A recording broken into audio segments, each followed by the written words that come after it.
And now, ladies and gentlemen, from the heart of the Inland Empire, right here in sunny Southern California, it's Robert Cardoza Live, where we talk about politics, money, and you. This is the intersection of business and politics. And now here's your host, Robert Cardoza. And welcome aboard. I am Robert Cardoza. You're listening to Robert Cardoza Live on the street at the intersection of business and politics. You know what? I need to apologize to you. I'm a couple minutes late because we had some technical problems, but we have got those resolved and we're on our way. I'm here with my genius grandson who became a teenager yesterday. Joey, how you doing, Joe? Good. How are you? I am terrific. Do you feel any different? Not necessarily, no. Not necessarily? Not necessarily. You don't look any different either. You don't sound any different. Same good old guy. Just 1 year older. Just 1 year older. That's exactly it. Well, you know what?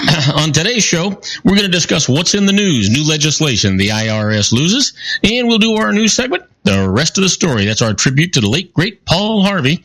And then on today's special segments, we'll have Sean Lefebvre, and Sean and I, and Joey, I should say Sean, Joey, and me, I'll be talking about current events and healthcare on his series, Geared for Wellness. But right now, I want you to stand by for news. And before that, I want you to know that at 3:03 p.m. Pacific time, it is currently 84 degrees here in the heart of the Inland Empire in sunny Southern California. And that's on its way down to 56 degrees. And we'll be giving you some weather updates from all over the world where we broadcast on our syndicated global network. But right now, I want to give you some news. I want to give you the 10 things that are going to be talked about, and we'll abbreviate those or encapsulate them so that you can get kind of an idea about what's really going on in the world today, and then we'll get a little bit more in depth. Here's the 10 things you need to know for today, Tuesday, and tomorrow for that matter, because it seems to me like the news just runs one day to the next, doesn't it, Joe? Yeah, it's like a 2-day cycle almost. Yeah. Anyway, this is your daily look at late-breaking news, upcoming events, and the stories that will be talked about all day today and tomorrow. First up, 3 suicide bombings in different cities in Saudi Arabia. Only the 2 bombers died in the first 2 explosions in Jeddah and Qatif, but the last one in Medina also killed 4 security officers and wounded 5. And which former rivals will be campaigning together? I can tell you, President Barack Obama and Hillary Clinton take the stage at their first joint campaign appearance today. And how Bangladesh attackers did not fit the usual militant profile. Some of the attackers who killed 20 hostages and 2 police officers over the weekend in Bangladesh's capital had come from privileged backgrounds and were educated in top schools. Then, death toll keeps rising in Baghdad. Iraq's embattled Prime Minister has ordered new security measures as a string of smaller bombings hit the capital following the weekend truck bombing that killed more than 150 people. And the UK is left with a power vacuum. The Conservative Prime Minister stepping down. The Labour Party's leader is barely clinging to power. And now, the head of the UK Independence Party, a key architect of the dramatic vote to leave the European Union, has resigned as well. And what's up next? I can tell you. What it took to win the hot dogs eating contest. Joey, were you in that contest? No. No, you and I don't eat hot dogs, do we? Not usually. No, we eat gourmet wood. All right, anyway, you know why I said that? Because right here in the headlines it says, Joey Jaws Chestnut beat his own record in regaining the mustard yellow international belt, downing a stomach-churning 70 hot dogs and buns to top Matt the Megatoad Stoney at the annual July 4th eating contest. I saw Joey, I thought it was you. Yeah. Anyway, body of teenage Wisconsin student missing in Rome found in the Tiber River. His brother says the death of 19-year-old Bo Solomon is being treated as murder because he was found with a head wound. Thousands of dollars also were charged to his credit card after his disappearance. And where NASA's Juno spacecraft is headed next. After 5 years and 1.8 billion miles, Juno will enter Jupiter's orbit to explore the planet and its atmosphere. Well, the Rio Olympics, a sailing site, has a new pollution problem. Yeah. Guanabara Bay is known to be home to viruses and bacteria, but practicing sailors have now found an oil slick that turned their boats brown. What else can happen to Rio for the Olympics? It's just been thing after thing after thing. It's getting too late. They should have moved that venue, I mean, just to be safe for the athletes. They should have. Anyway, the last item on our news today is Serena Williams comes back for the Wimbledon win. After slick rain caused her to slip on the court's grass, Williams asked for the roof to be closed and ended up dominating the last 9 games. Well, good luck to her. Well, let's talk about in-depth news. Let's talk about Trump's VP shortlist. Heavy with Washington insiders. Republican Donald Trump's vice presidential shortlist is heavy with Washington insiders who could help usher a President Trump's agenda through the jungle of Congress. He's narrowed it to a handful of contenders, fewer than 2 weeks before the GOP is expected to nominate him for president. But who would be Trump's running mate is also a question of who would take the job in light of many Republicans' ambivalence about his candidacy.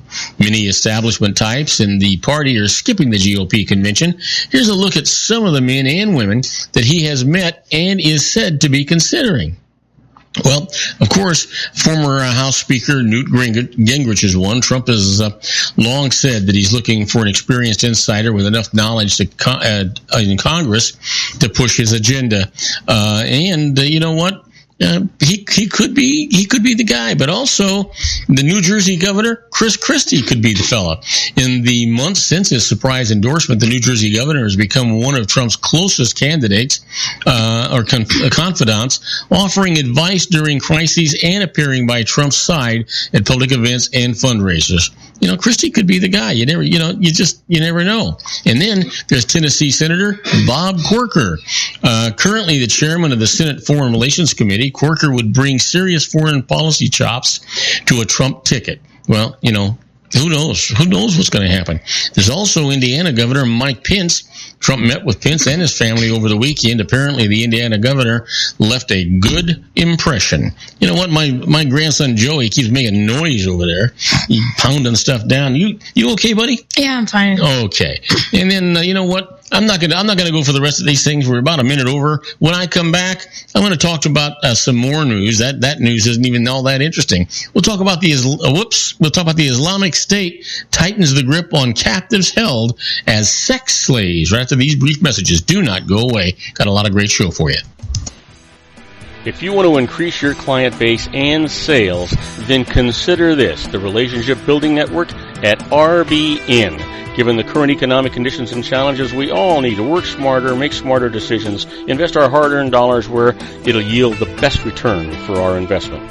Many business professionals claim that the most effective networking group in Orange County is RBN. No other networking group or organization can offer what RBN offers. Make every year your best year. Join RBN and start reaping the benefits today. Nearly 3,000 businesses have joined RBN and experienced those benefits. Why join RBN? It's one group. It's one membership. It's no renewals. It's all through Orange County. RBN is a freestyle networking group. No mandatory attendance, no restrictions, no rules, and no penalties. Call them at 949-830-5776 or go to their website at rbninfo.com. That's 949-830-5776.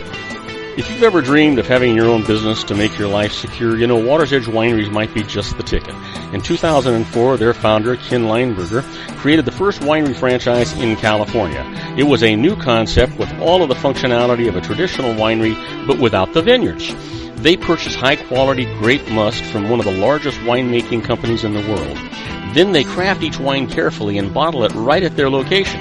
The winery was built to satisfy consumer demand for wine by the bottle and by the glass, but still kept the element of allowing customers to bottle their own custom vintage. Now, they're opening urban wineries across the United States under the brand Water's Edge Wineries. If you've ever dreamed of owning your own winery, it may be in reach right now through Water's Edge Wineries. Just give them a call at 909-468-9463, extension 700. That's Water's Edge Wineries, 909-468-9463. Have you ever found yourself caught between a rock and a hard place? The law offices of Blomberg, Benson, and Garrett might be just the answer for you.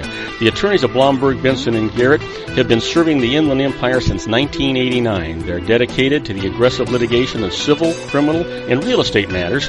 Over the years, they have recovered tens of millions of dollars for their clients. The firm's practice specializes in litigation of personal injury, accident, slip and fall, real estate, and criminal law cases. The firm provides clients with the care, accuracy, and dedication of experienced attorneys. Blomberg, Benson, and Garrett is located at 10300 4th Street, Suite 150 in Rancho Cucamonga, California.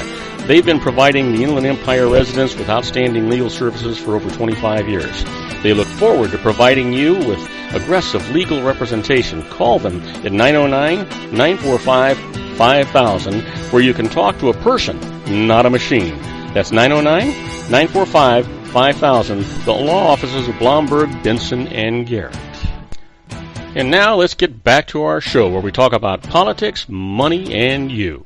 And I am Robert Cardoza. You're listening to Robert Cardoza live on the street at the intersection of business and politics. I'm here with my co-host, my grandson, Joey, who became a teenager yesterday on the 4th of July. Joey, how we doing? We're doing great. Okay, so let's keep right up. You made note that we were talking about Trump and some of his choices going on, and we move right from that to the Islamic State tightens the grip on captives held as sex slaves, right? Yes. That's a good transition. We're going to go to Hillary Clinton after this, so we'll see what happens.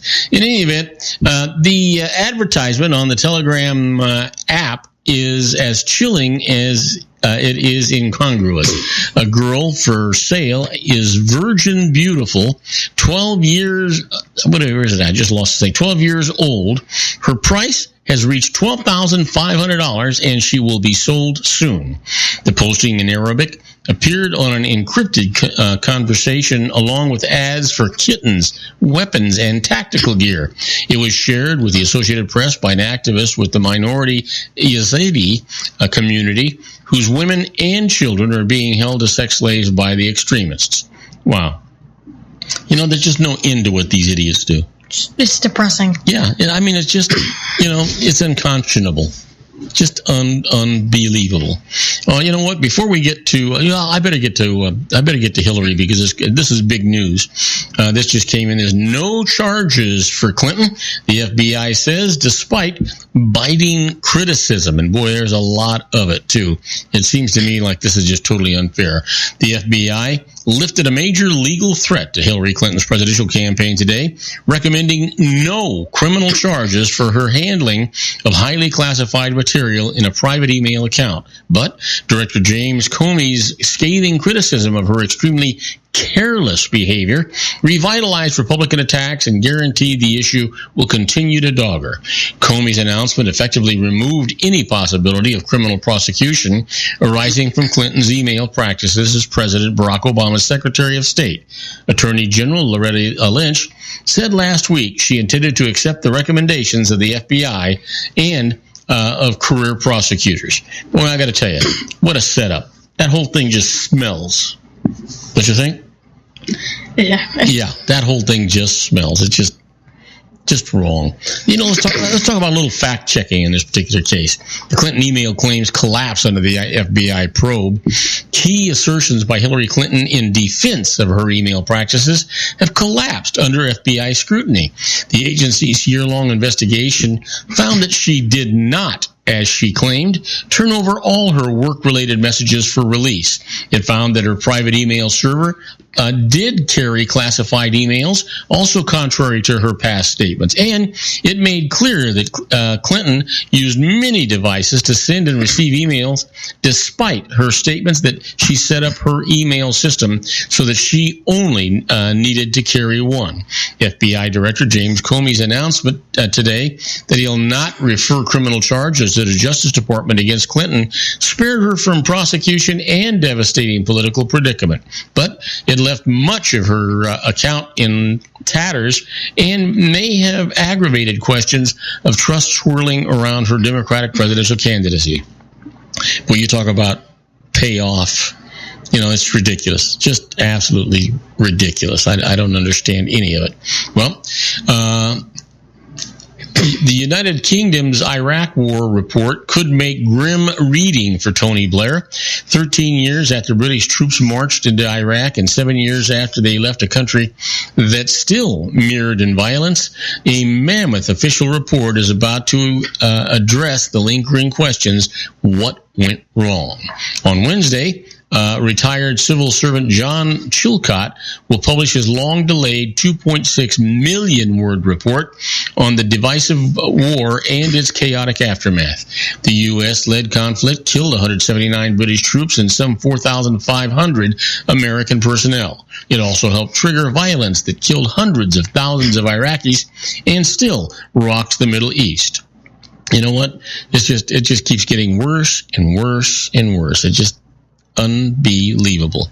Well, let's go with one more before we have to take our break. Why dump Trump effort faces likely defeat at the GOP convention? A diverse Republican band of Donald Trump haters, conservatives, and rebels have set their sights on derailing the billionaire's march to their party's presidential nomination.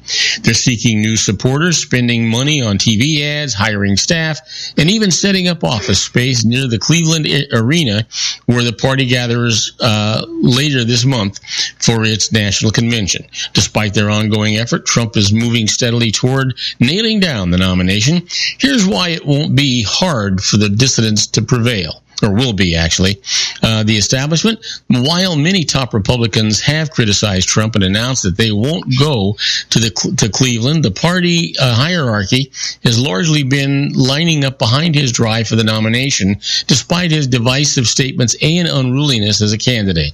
Their argument, whatever Trump's faults, how do you take the nomination away from the guy who won 13.4 million votes in GOP primaries and caucuses, far more than his opponents? And besides, who's the alternative candidate? Along with staff from Trump's still small campaign, members of the Republican National Committee, state GOP leaders, and others have formed a team of around 150 whips who are contacting convention delegates and cajoling them through perhaps not always, although perhaps not always gently. Kay Godwin, a Georgia delegate, is defeated. Presidential contender Senator Ted Cruz of Texas backs the effort to unbind delegates from their pledged candidates. She says one Georgia GOP official said her group is tearing the party apart. No question about it. Now, don't go away. When we come back, we're going to do the IRS loses. Got a lot of good stuff for you. The first case is the IRS must consider a company's tax payment plan. I'll tell you all about it right after these brief messages. Isn't it time to shine the spotlight on your expertise? The Interview, starring you. Here's your chance to capture 5 minutes of fame with The Interview. This isn't just any interview. This is your opportunity to showcase your expertise and position yourself as a trusted expert in a one-on-one video interview hosted by Robert Cardoza, host of the nationally syndicated show Robert Cardoza Live and powered by AHA Studios. What is it? A professionally recorded video for your use. Robert Cardoza interviews you on the set where he records his show. Professional interview showcases your expertise and value, shot in a state-of-the-art studio. And what's in it for you? Gain credibility as an expert, earn the trust of your target market, educate in a way that intrigues your audience, gain a powerful marketing tool that offers dozens of uses, website, video sharing sites, social media, email, DVDs, direct mail, lobby video, resumes, profile building, all that kind of stuff. Association with the nationally syndicated celebrity. That's right. And let's talk about AHA Studios. AHA is a strategic marketing firm that leverages the powerful and visual persuasion to help your business create powerful messages that connect with your target market. AHA ventures way beyond strategy, delivering the marketing collateral you need to start driving a new business through your doors. AHA has a full-service, in-house, state-of-the-art production studio to bring your messages to life using video. Discover how to make The Interview work for you. Call 949-831-2222. That's 949-831-2222. AHA Image Studios, Incorporated. Dr. Stephen Tidwell, General Family Dentistry in a caring, personalized environment. Here at Dr. Tidwell's office, we are dedicated to helping you keep your teeth healthy. We are a state-of-the-art dental practice that still believes in traditional values, such as excellent customer service and individual attention. We have a special welcoming offer for you for just $39, a complete exam, personal consultation, professional cleaning, and all necessary x-rays. That's a $266 value for $39. Dr. Tidwell has 2 convenient locations and experienced staff to provide you with professional care and personal attention that you deserve. Call today. Don't delay. A great smile another day. Call 909-944-7308. That's 909-944-7308 for Rancho Cucamonga or San Bernardino. Joel Saltzman is Dr. Wireless. He has turned his considerable expertise into consumer credit risk and wireless security into a highly specialized independent web-based consulting enterprise targeting consumer credit risk analysis and wireless transactional security and monitoring. He works as a wireless analyst, veteran independent agent, and consumer liaison for most wireless telecom carriers and equipment manufacturers. For more than 20 years, corporate and private clients and media audiences have counted on his unvarnished advice while weighing the technology, performance, and cost differences between Sprint, Nextel, AT&T, Verizon, and T-Mobile. Joel specializes in setting up mobile wireless hotspots to be used for disaster preparedness, business continuity, and mobile wireless merchant processing solutions. Call Dr. Wireless at 310-400-4900 or go to his webpage at drwireless.com. Again, call 310-400-4900 or his webpage at drwireless.com. You'll be glad you did. And now, back to our show.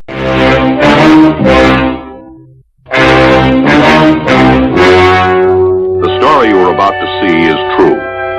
The names have been changed to protect the innocent.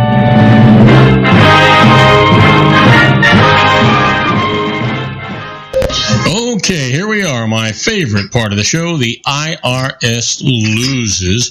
Joey, what do you think about this part of the show? It's a great segment. It is. And nobody wants to hear about the IRS winning, right? Yeah, much less business owners and people in court. Yeah, or the rest of the nation that is finding out that Hillary Clinton's going to get away with breaking the law. You know, she just makes her own laws. Anyway, I don't want to get there. Let's talk about the first case. The IRS loses. They must consider a company's tax payment plan. You know, a company lost money way back in 2005 and fell behind on paying their payroll taxes. The new owners returned it to profitability in 2006. At the start of the year, they proposed a plan to pay all current taxes starting in the second quarter of 2006 while paying off the back taxes in installments. Now, but the IRS appeals officer rejected the plan, saying that he had to because the company wasn't paying its current first quarter 2006 taxes. The IRS started collection actions and the company went to court. And this is what the judge said.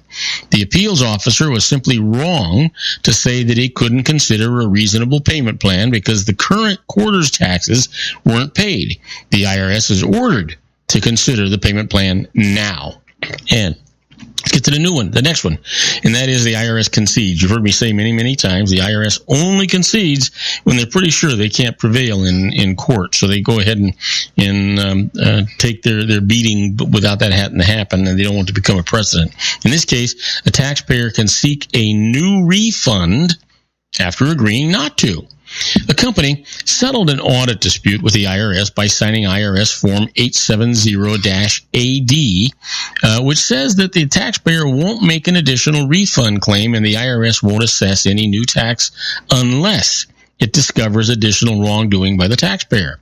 Then, the company filed a number of new refund claims. IRS auditors sought to dismiss them, citing the agreement.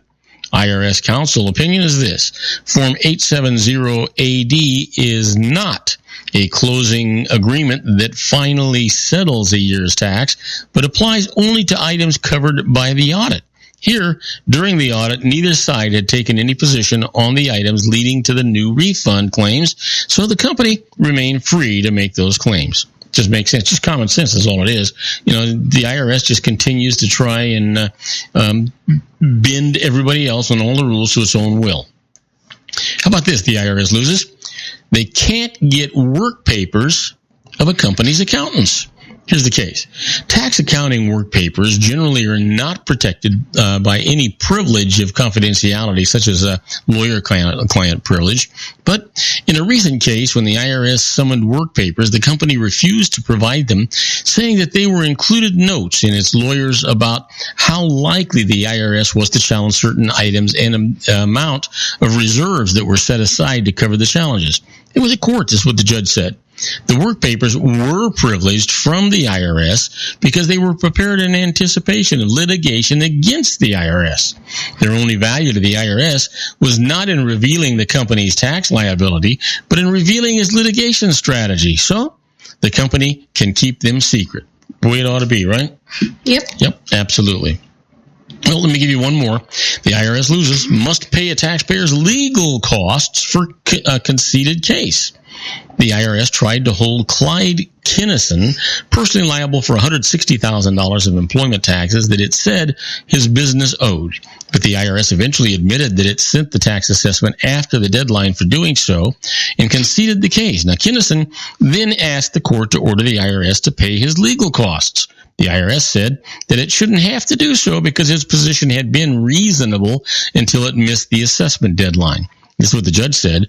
In administrative proceedings, Kinnison had offered the IRS evidence that the tax had been paid, but the IRS rejected it, giving no reason.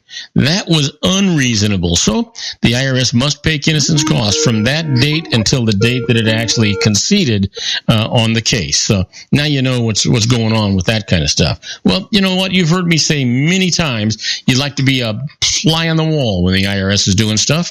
Well, that's where we're at right now with this segment that we call Inside the IRS, a little bit like the Twilight Zone.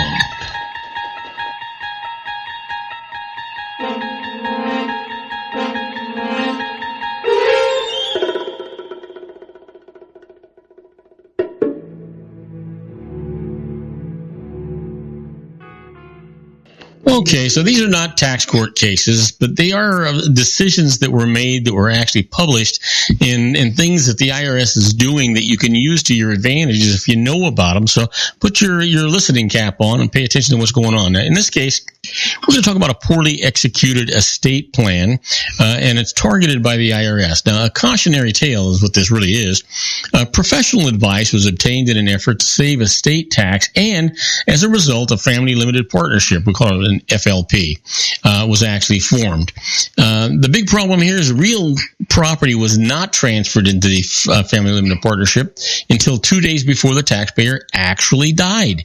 Now, the IRS contended that the decedent had retained the economic benefit of the assets transferred to the trust, and so the value of the real estate and other assets of the LLP were therefore included in her taxable estate. The best defense when setting up your own family limited partnership is make sure that it's established for a legitimate and significant non-tax reason. Then follow all the applicable rules for making sure that the integrity of the family limited partnership will be respected by the IRS. Well, you know what? Let's talk about mortgage defaults in the IRS. You know, cancellation of debt, that's COD, is going to be a real problem for many taxpayers who've defaulted on their home mortgages. The bank holding the mortgage is required to file with the IRS a Form 1099-C, that's the cancellation of debt form, reflecting the amount of cancellation of debt required to be reported on your tax return as income. So here's the tax trap. The cancellation of debt income amount may include unpaid principal, accrued interest, penalties, and attorney fees. So here's a loophole. If you're insolvent, your state law says your liabilities exceed your assets.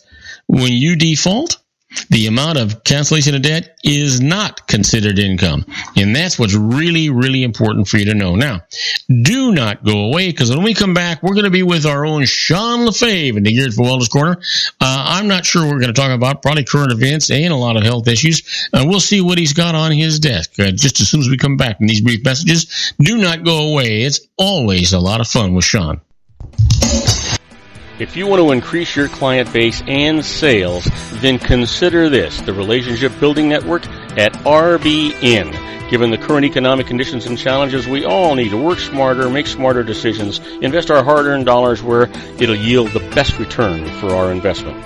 Many business professionals claim that the most effective networking group in Orange County is RBN. No other networking group or organization can offer what RBN offers. Make every year your best year. Join RBN and start reaping the benefits today. You know, nearly 3,000 businesses have joined RBN and experienced those benefits. Why join RBN? It's one group. It's one membership. It's no renewals. It's all through Orange County. RBN is a freestyle networking group. No mandatory attendance, no restrictions, no rules, and no penalties. Call them at 949-830-5776 or go to their website at rbninfo.com. That's 949-830-5776. If you've ever dreamed of having your own business to make your life secure, you know Water's Edge Wineries might be just the ticket. In 2004, their founder, Ken Lineberger, created the first winery franchise in California. It was a new concept with all of the functionality of a traditional winery, but without the vineyards. They purchased high-quality grape must from one of the largest winemaking companies in the world. Then they craft each wine carefully and bottle it right at their location. The winery was built to satisfy consumer demand for wine by the bottle and by the glass, but still kept the element of allowing customers to bottle their own custom vintage. Now, they're opening urban wineries across the United States under the brand Water's Edge Wineries. If you've ever dreamed of owning your own winery, it may be in reach right now through Water's Edge Wineries. Just give them a call at 909-468-9463, extension 700. That's Water's Edge Wineries, 909-468-9463. Have you ever found yourself caught between a rock and a hard place? The law offices of Blomberg, Benson, and Garrett might be just the answer for you. The attorneys of Blomberg, Benson, and Garrett have been serving the Inland Empire since 1989. They're dedicated to the aggressive litigation of civil, criminal, and real estate matters. Over the years, they have recovered tens of millions of dollars for their clients. The firm's practice specializes in litigation of personal injury, accident, slip and fall, real estate, and criminal law cases. The firm provides clients with the care, accuracy, and dedication of experienced attorneys. Blomberg, Benson, and Garrett is located at 10300 4th Street, Suite 150 in Rancho Cucamonga, California. They've been providing the Inland Empire residents with outstanding legal services for over 25 years. They look forward to providing you with aggressive legal representation. Call them at 909-945-5000, where you can talk to a person, not a machine. That's 909-945-5000, the law offices of Blomberg, Benson, and Garrett. And now let's get back to our show where we talk about politics, money, and you. And now, ladies and gentlemen, coming to you from his personal meditation lounge in Orange County, California, a professional dedicated to conquering many chronic conditions from autism to weight loss and everything in between. The nationally recognized wellness coach, consultant, and lecturer, Sean Lefebvre, in his Geared for Wellness Corner.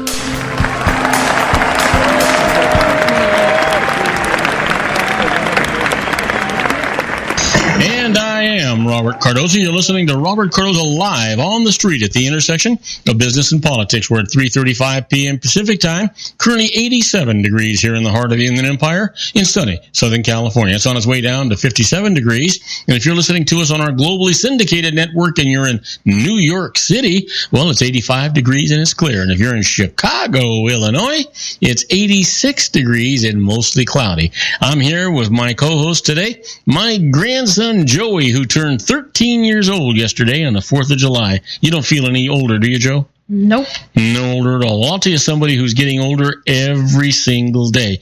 I actually heard a story about this man. You know, he went on a 2-week long diet, and he emailed me and told me how successful he was. He was so successful that he finished the diet in 3 hours and 10 minutes. Exactly. How are you, Sean? I'm awesome. There's a lot of determination to get it done that quickly, but I'm a go-getter. You know, if I'm going to do something, I'm going to do it full bore. So listen, are you back in good old sunny Southern California? I am, where it's absolutely beautiful, 76 degrees and sunny, just like it's supposed to be. You glad to get out of that humidity and that heat? I am, but I'm going back, unfortunately, but I say unfortunately, fortunately, I'm not sure how to look at it. There's a lot of, I wouldn't go back if I didn't think it was worth it, for sure, but I'll be going back, next week. Well, for this to happen, you can't say unfortunately. For this to happen, you had to say yes. Yeah, well, yeah. Obviously, the benefits I'm hoping will outweigh the downside. The only real downside is that it's in Kansas, but and it's the weather out there. It's going to. I can tell you this: the last summer that I spent in Kansas before I moved back here to California was the hottest summer on recorded history of Kansas, and we had over 50. No, I'm sorry. We had 54 days that were over 100 degrees in temperature in one summer, and the hottest day there was 118 degrees, and it does get humid. It's not like going to Mississippi or anywhere in the South, Florida or whatever, but it gets a little humid too. So. Well, you know what? But it's going to be a great experience for you. I happen to know that you just love a challenge, and this is right up your alley. You're just going to have a great time. Yeah, no, I'm very excited about it. I think just everything about it, I'll be going in with a very different mindset than even what I've had recently, but even different than the mindset that I had, with the last office that I've built out there. And it'll be an interesting dynamic. I'm curious to how everything's going to unfold and what's going to happen with, the crew that we have on board there. I have a feeling that, by the time I'm done, we'll probably have an entirely new crew, which is fine. People don't like change. And that's why they send the very insensitive guys like you in there to get rid of the people that the owners didn't have the heart to get rid of to start with. Yeah, it's so. Thanks for that compliment. Appreciate that. It was actually it was somebody has got to have the common sense to be able to do what's necessary. Yeah, and it's certainly one of those things that's getting rid of people. And I actually am kind of a sensitive guy. Like I don't like hurting people's feelings, and I was kidding about this. I know you were, and that's why I'm kind of throwing that out there. But really, when you look at it, letting I've fired patients. You get a patient that comes in the office, and they just they're not doing their part. They're negative. They grumble and complain. They kind of bring everybody around them down. That hurts everyone in the office. It hurts the people who work there. It hurts the other patients. And so I had no problem writing a letter telling them, we can no longer give you the services you desire. Yeah. Here's a list of physicians that you should go seek services from. And the same thing. I'd never actually had to fire an employee. The closest I even came was a gal. Literally, I had to sit down with her. Just do a whole talk. Like, you can't come into work late. You can't come into work with paint all over your arms, because you're painting your house. It was like things, that people should know. And literally the next day she was 15 minutes late. And so I said, at lunchtime, I said, why don't you go home? It was Thursday. And I said, you're going to take the rest of this day and tomorrow off. And then think about what you want to do. And Monday, we're going to start with a clean slate. So we're starting over as if none of this ever happened. You come in Monday morning. And I figured that would give her enough time to figure out what she wanted to do. And she called me Monday morning, said she found another job, which I was fine with, Yeah. And, but I have no problem making the changes that need to be made because I understand the value of the greater good, that really when you have someone, and it could be just because the person maybe is, doesn't have the right attitude or isn't on the same mission. It's a unique thing when you go into a wellness clinic with not just the mindset of, we're here to make money and we're here to, push a program and, to get people doing whatever it is we want them to do. But really when you're on that mission to serve and to make people's lives better, I was talking to a guy about, just kind of like building my own business, and he's a business coach, business/life coach. And I told him one of the problems that I had was, I would talk to people about what I do, and because it's so different and, it's in the natural healthcare world, that the way I would come across, people would either ask me a question like, what do you have, like shakes that you use? I'm like, oh, what did I say to you? You think I'm giving you a shake to drink? Or people would come right out and they would ask me, is this a multi-level? And I'm like, no, this isn't multi-level. Why do you even think that? Like, what did I say that so, but it is, a lot of these multi-level businesses, they, like I can't think of one. I'm not going to try to name it on air anyway, but, they use the same kind of lingo to get people interested in their programs. And apparently I was similar sounding to them. And he said, so I said, what do I say to people? He goes, you know what?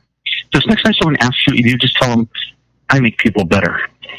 Yeah. He goes, then let them ask them. So I started doing that, and it actually did change the course of the conversation. It was very interesting because you don't get that from a multi-level. Multi-levels, they want to kind of give you these leading statements that kind of make you want to ask more questions and on. And I'm just like, I make people better. Like, well, how do you do that?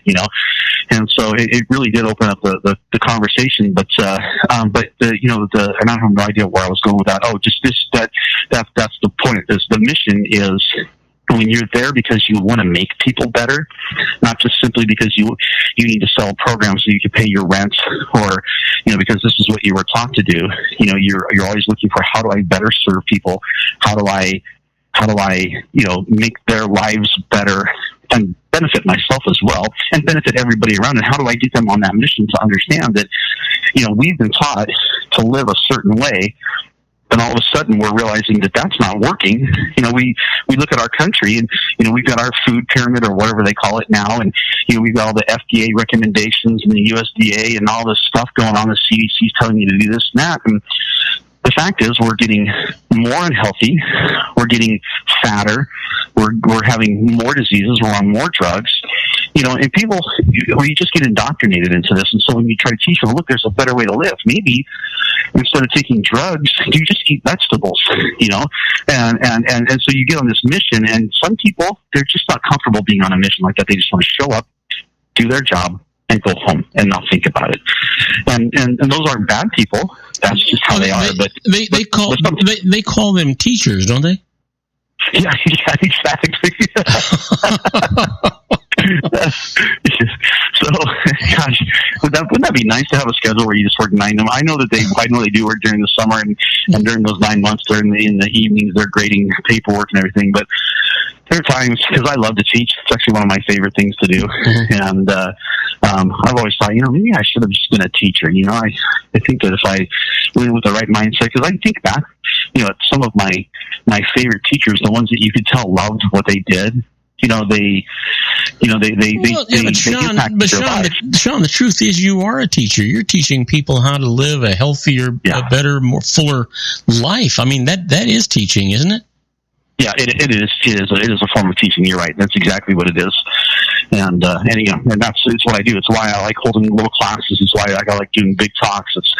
Even sitting down with someone, I can't tell you how many times, I would sit down with someone and a person at the end would go, you get it. Like, you're the first person who's ever explained to me exactly what's going on and why these things are happening to me and what it is that we need to do to fix it. Everyone else has just been pushing pills at me, or just saying, it's in your head, or like, no one's ever explained to me why my body is doing what it's doing over the last 20 years. You know what? And you and I have had this conversation, and it's one of the things that I really, really admire about you, and that is that you admit that there is a problem with the medical industry in general in this country, at least in this country, if not everywhere in the world. And that problem is that they're in it for the god awful, the mighty dollar, and they're coordinated between the drug manufacturers, the researchers, the practitioners, and all these people. They're more interested in treating symptoms than treating the patient and curing the problem. And that's what you do. You go in there and you really want to cure the problem. You want to make their lives better. And I think that that's what separates the men from the boys. And I think it's such a sorry, sad epitaph for the rest of the medical society. Yeah, and I agree with you on that, and thank you for that, by the way. And that is what I'd like to do is, what's causing this person. I could push vitamin, herbal, nutritional supplement pills at people all day long to treat symptoms, just like a medical doctor does with stuff like, blood pressure medication or diabetes, insulin, or stuff for the thyroid, Synthroid or whatever. I could do that too. But to me, it's not fulfilling at all. And it really, you're not going to keep people long term, especially with nutrition, because the drugs, they work so much faster. I mean, that's the bottom line. The drugs, you feel the effects much quicker than you do with nutritional supplements. Yeah. So you've got to have a different approach in the natural healthcare world, and that is, here's the cause, here's how we fix it. It's going to take time, and when you can get that across to someone, they'll stick around at least long enough to at least see if you're going to be able to make a difference. Well, but you know what? But you had made a point earlier, and this is the perfect time to drive it home, and that is that for you to be able to do your job, your patients got to do their job, and their job is to do what you told them to do. Right. Exactly. Yeah. And that's one of the hardest things about doing this is patient compliance, or in my case, client compliance, whatever you want to call it. Mm-hmm. But getting people to be compliant and to follow through and, like you said, do their part is sometimes tough, because this can get complicated. We've got this new true cellular detox program out that has simplified it, because it's taken what we used to hand people, 10, 12 bottles of pills, and they'll take, 2 of these twice a day, take this one, take one of them 3 times a day, take this one away from food, take this one with food, and people they're already confused about life in general, because they're so, they're brain fog, and, they have no energy, they can't sleep. So now all of a sudden you just complicated their life, like threefold, Yeah. But now we've got this, this system where we just count them a box, and you go take one of these in the morning, take this little packet, rip it open in the morning, take it, and then in the evening or afternoon, open this packet and take it. And we've made it a very simple process. There's still people out there that we got to get more complicated with, but when you can simplify a process, it does help with compliance. And it's going back to even the word teacher. The word doctor actually, the root word for doctor actually means teacher. That's what they're supposed to be, is teachers. And when you can teach someone, a better way, and they understand it and they get it, that's also they're going to be not only compliant, but they're going to be committed. And that's the two things. If you can get someone to be compliant and to commit to doing what they need to do, you change lives. And it's one of the coolest things to do. It's extremely rewarding, and it's a hell of a lot of fun, Yeah. I can remember, just being at the grocery store, and I'd run into someone, and they go, "Oh, this is Sean. He was at the clinic where I go, and man, he's done all this stuff for me. And people would praise you in the middle of the grocery store to their friend, or whatever they're there with, and it just kind of felt good. You go, wow, that was, I even had an employee one time that I was working with her just on some regular stuff, and one day she kind of opened up about all these health issues that she had that I wasn't even aware of.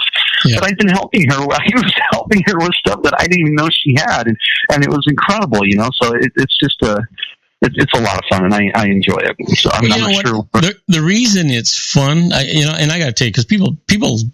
You get in these conversations all the time. Well, what do you do? Do you like what you do, or do you enjoy it? And the truth is, I've been so lucky my whole life. I've always loved what I was doing.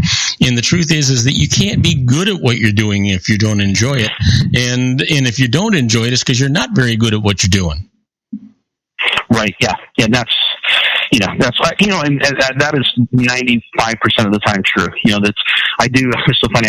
I had an attorney back in Wichita. He was one of the best in Wichita. He was an unbelievable guy. When I would watch him in court, it's like, he was the Michael Jordan of attorneys in that area, and he was just so good. And I asked him one day, I said, John, how do you you deal with all this anger and this hatred and all these people that just are constantly at each other, and this bickering and this negativity. I said, how do you shut that off when you go home at night and kind of leave that at work? And he goes, I don't. He goes, I can't. He goes, I do take it home. He goes, it eats my guts up every day. He goes, I hate my job, Sean. He goes, but I'm just really, really good at it. And I thought, wow, that's gotta suck, because he is, he's retired now, but he was really, really good at what he did.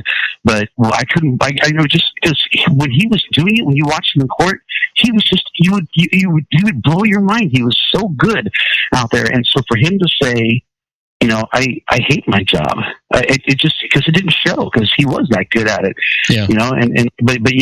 but you're right though. When you are doing something that you truly enjoy, it's or that you're good outside. When you do something that you're actually really good at, it's much more enjoyable. I mean, who likes doing something that they struggle with that they're not very good at? You know, there's nothing better than sitting down and working on a project. That's why people have hobbies, you know, and they don't ever make it work because it's fun. They don't have to make money out of it because you know, that maybe someone is likes to tinker with, you know, models or engines or whatever, and they do it out of a hobby because it's a lot of fun. And as a matter of fact, it even costs them money, but it's that pleasure that you get of doing something, and you step back at the end of the day and you go, wow, look what I just did. This is awesome. But to be able to blend that with you know, going to work and making a living, as a person who's done that, I can tell you that you have too. You know, there's nothing more satisfying than knowing I'm good at what I do, I enjoy what I do, and what I'm doing is benefiting other people's lives. I'm sure Sammy the Bull Gravano or whatever his name was, I'm sure he probably was good at what he did too. I'm not sure that he was benefiting lives as much as Al Capone loved his life prior to Alcatraz. He loved what he was doing. He was good at it. Yeah, exactly. Yeah, you can be good and you can love it, but it doesn't mean that you're making a positive difference in the world. And I think that for me, that's just the thing that, you know, I had a period that, you know, I kind of thought maybe I was going to go do something different than this, you know, this whole, you know, nutrition and cellular detox. And I tried a couple of things and I was just miserable. I couldn't do it because I went, you know what? I'm just working a mundane job. Am I doing something good overall? Yeah, sure. I guess, you know, I'm not hurting anybody, but you know, at the end of the day, the end of the month or whatever, you know, I'm not able to look back and go, this person's life is better. Much better because of me. Yeah. You know, maybe I help someone solve a problem here or there or whatever, you know, like one little victory at a time, but not like I do with what I do. And you know how lucky you are, because you know there are a few people that once or twice or three times or a half a dozen times in their lifetime they're actually able to help somebody, and they get this tremendous inside feeling, this glow, this of satisfaction. You know, they didn't want anything for it; they just wanted to help somebody. And you get to do that every day, and I think that's quite a reward. Yeah, it is. It's a huge reward.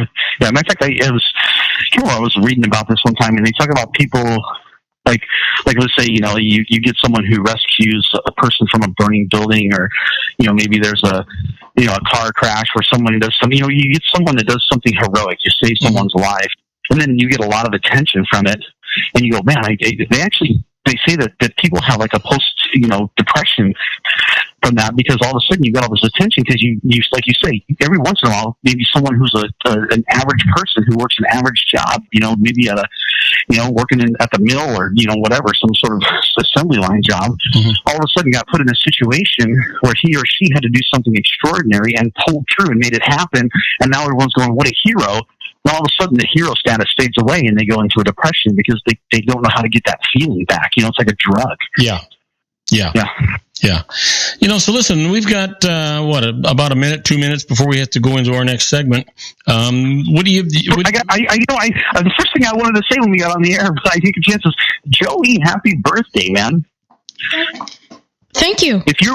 You're welcome. If you were Jewish, you would be considered a man now. You know, and I don't know why we don't do that in our culture. You know, I think it's 13 is you're a teenager now, and that's pretty significant. And if you were Jewish, you would have a bar mitzvah going on, and it'd be a big party, and everyone would tell you how awesome you are, and they'd go, okay, you're a man now. You gotta act like a man. So make sure your grandpa there, you know, starts treating you like a man. If he starts treating you like I would just well off and punch him.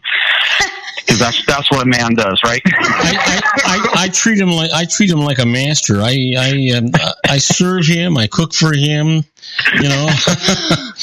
Wait, I want to be the grandson. How come I do that? Yeah, I want that. As a matter of fact, let's see. What do we got? We got 1 minute, Joey. What did you have for dinner last night? Well, since it was my birthday dinner, we had a shrimp chardonnay appetizer, a cheese platter, a duck à l'orange as the main course, and then for dessert we had my cake. So not so bad, huh? That's not a bad meal for 13 years old. Yeah, that's coming of age.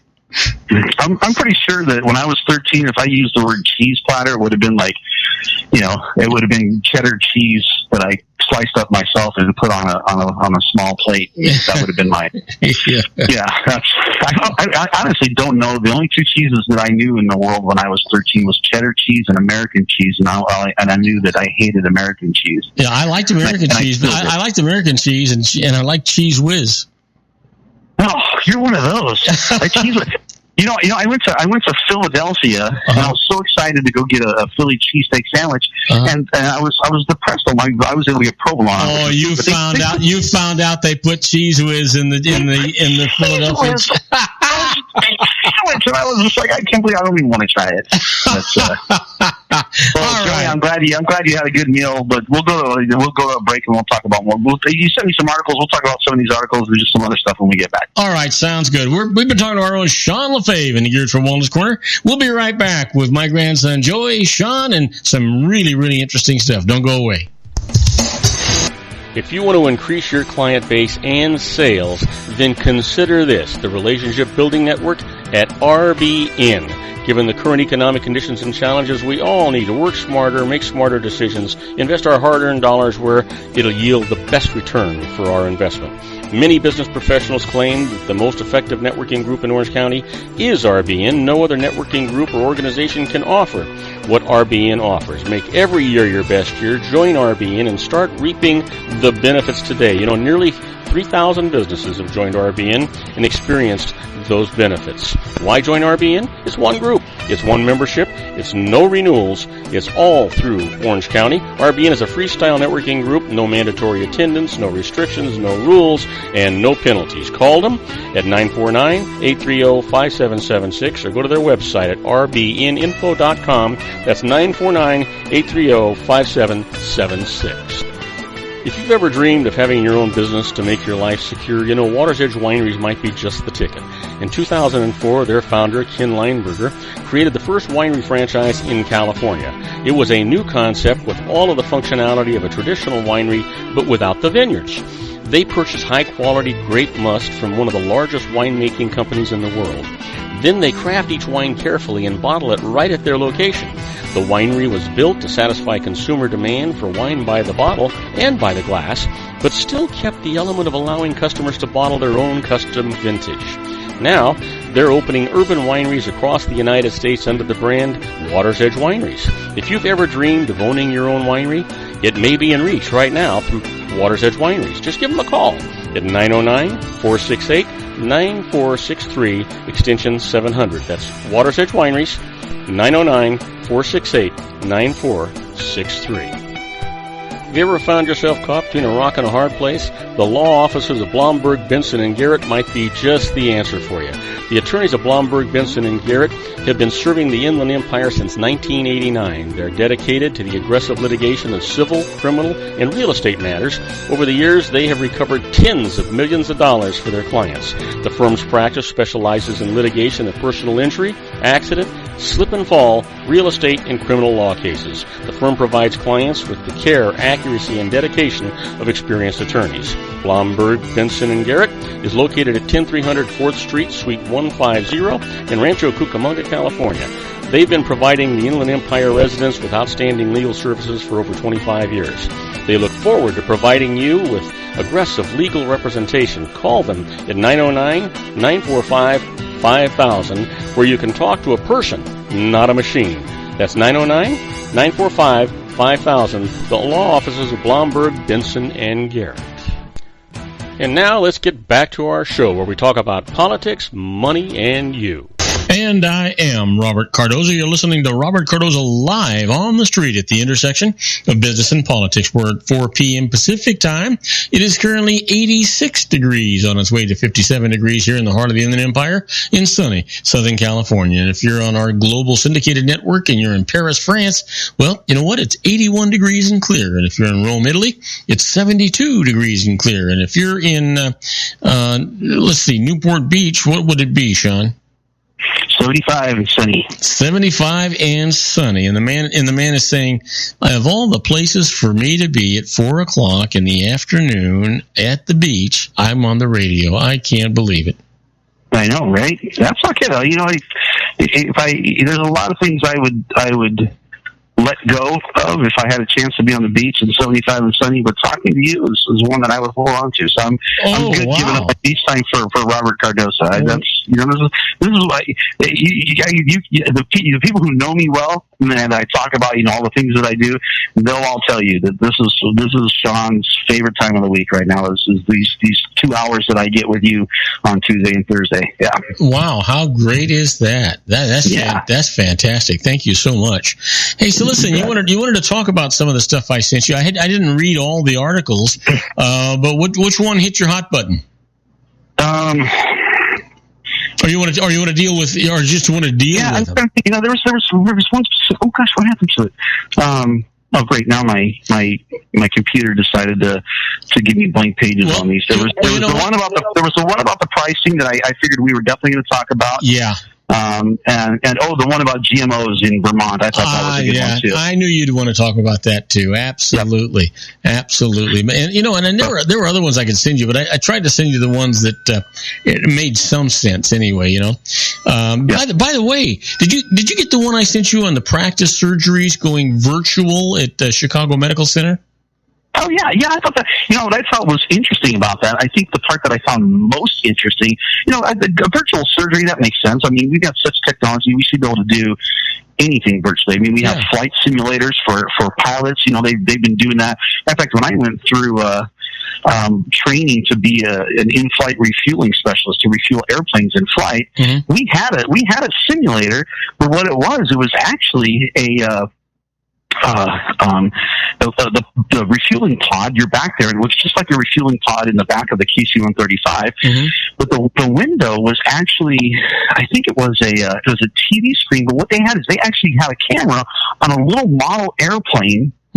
That they would fly the model airplane up to a little pretend boom that you would do for the refueling, and so instead of it actually all being digitized like it would today, it's all digital. Everything's created animatronically. I was going to say animatronics. I think it was animatronic. It's all animatronically done. Obviously, I'm not in that world, but before we actually used little models, and that was back in the late '80s. But it makes sense that we would do virtual surgeries as well as all the other things we do virtually. Well, the part I found fascinating was that PETA. Because as I was reading this, I'm going, PETA's going to be happy. We're not doing surgeries on pigs anymore. Yeah. And then it went on to say that the PETA was going to pay half the price of the machine. I thought, wow, they're putting their money where their mouth is. I got to give them credit. As much as I'm not a big fan of PETA, I got to say they're going, you know what? Look, we're willing to even sacrifice money for you to do this, to stop doing surgery on pigs. I thought, wow, that's kind of cool. Yeah. Yeah, you know what? One of the things that I was thinking, and I hadn't been thinking about that, and I have to admit, I didn't read the whole article. I read the first few lines and said, this is something that Sean's going to be interested in. But one of the things that I gathered from it was, you could have a surgeon, whether it be a general surgeon or a heart surgeon or a brain surgeon, whatever kind of specialty they may have. The truth is they may never have operated on a human being other than maybe to assist. But, by doing these virtual surgeries, they could have done a few hundred of them so that when the emergency or the necessity comes to actually operate on a human being, it feels natural to them. Yeah. It's pretty amazing. You think about that. You go into surgery, and this could be the first time he's ever actually done this surgery on a human being, on a real person. Yeah. Like how, obviously somebody had to do the very first surgery ever, and every doctor has to do their first surgery on a person at some point. Yeah. You probably, in the back of all of our minds, we're going, I just don't want to be that person, Yeah, you got that right. Yeah. But, because it's little things, like, okay, maybe the actual surgery, maybe it's like, they got to go in and they got to sew something up, or, if it's a replace, like my mom got her heart valve replaced, maybe that's technically not that difficult to do.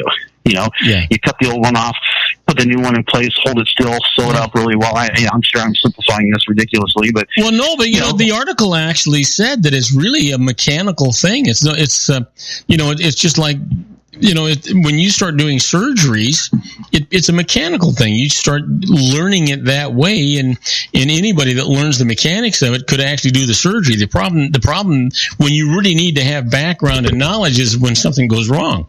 Yeah, when there's an error, yeah, exactly. All of a sudden, someone starts bleeding out somewhere, and now what do you do? That you're in the middle of a surgery, but now you've got an emergency situation that cropped up at the same time.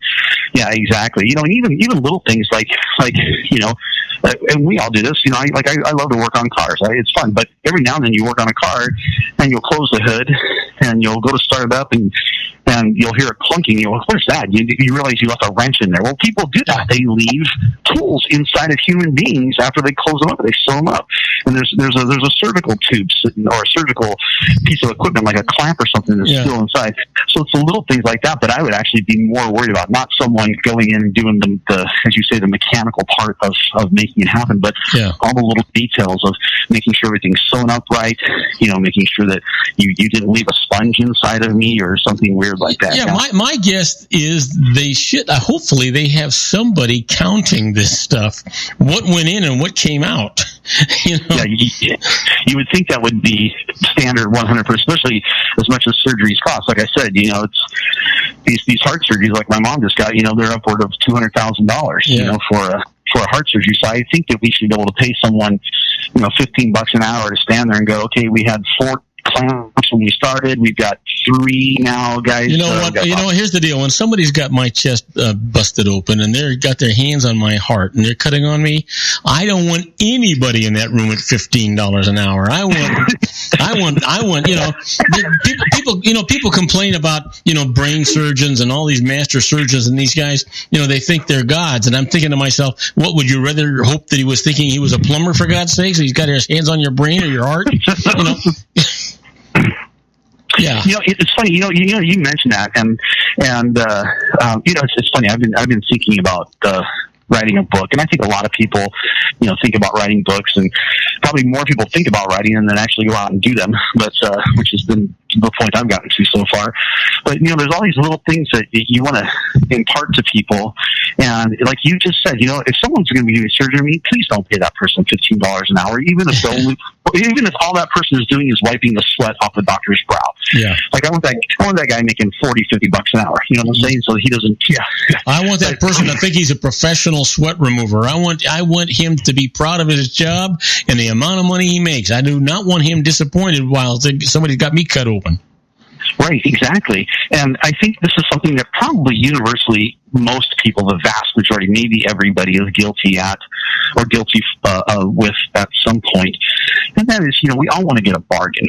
You go to the doctor, whether it's a doctor, a lawyer, a mechanic, whatever, someone like me who does nutrition, go, gosh, that's so expensive. Can you give me a discount on that? And it's funny because the mindset of a person when you're trying to get paid for your services. Imagine, like the average person wants to go for a job interview and they say, well, how much do you want to get paid? And I want to get paid $24 an hour. They go, well, we could hire you, but we're only going to be able to pay you $14, not $24.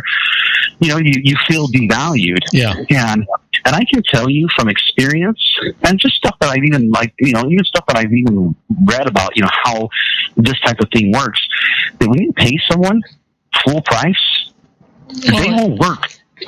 I had a Sean, I've got to tell you, when I was in private practice, every once in a while, and I'm going to try and be careful about the way that I put this, because it could be it could get me into some trouble. But basically, there were some individuals once in a while that would come in and after you do all the taxes and all the stuff, or whatever it is you're doing for them, they'll say, well, gee, can I get a discount? This is after you've done the work. First of all, I say, well, first of all, if you wanted a discount, you should have said that at the beginning and not now.